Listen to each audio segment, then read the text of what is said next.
নমস্কার। জয়তারা 2026-এর মে মাসটাই মীন রাশিদের জন্য কীরকম হবে বলে দিচ্ছি। যারা চাকরি করছেন তারা অনেকদিন ধরে ভাবছিলেন কবে আমার ইনক্রিমেন্ট হবে, কবে আমার প্রমোশন হবে, কবে আমি একটু অফিসের কাজে বাইরে ট্রিপে যাব।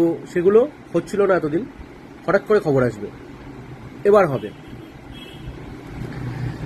যারা ব্যবসা করছেন, যারা পার্টনারশিপে ব্যবসা করছেন, তাদের জন্য খুব ভালো সময়।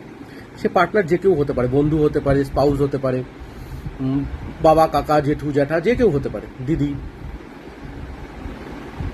এই মাসে আপনি মোটা কোনো টাকা কোথাও ইনভেস্ট করবেন না। হ্যাঁ, মানে কোথাও ইনভেস্ট করলেন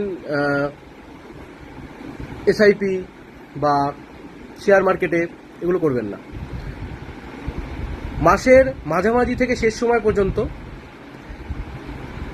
বিয়ের পাকা কথা, জমি, বাড়ি, গাড়ি কেনার জন্য ফাইনাল কথা, এগুলো হবে না, মানে বিফলে যাবে।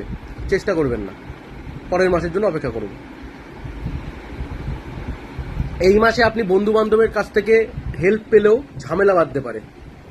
হঠাৎ করে কথা কাটাকাটি, ভুল বোঝাবুঝি এবং সে বন্ধুত্ব কিন্তু নষ্ট হয়ে যাওয়ার একটা আশঙ্কা দেখছি।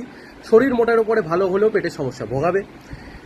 প্রেমের সমস্যা ঠিকঠাক, সমস্যা বলছি, প্রেমের সম্পর্ক ঠিকঠাক যাবে। বিয়ে যাদের হয়ে গেছে, স্পাউসকে নিয়ে একটু মনোমালিন্য হতে পারে। যাদের সন্তান হয়ে গেছে, বিশেষ করে তাকে নিয়ে। আর নিজের কুণ্ডলী চেক করানোর জন্য উপরের দেওয়া নম্বরে যোগাযোগ করবে। ধন্যবাদ।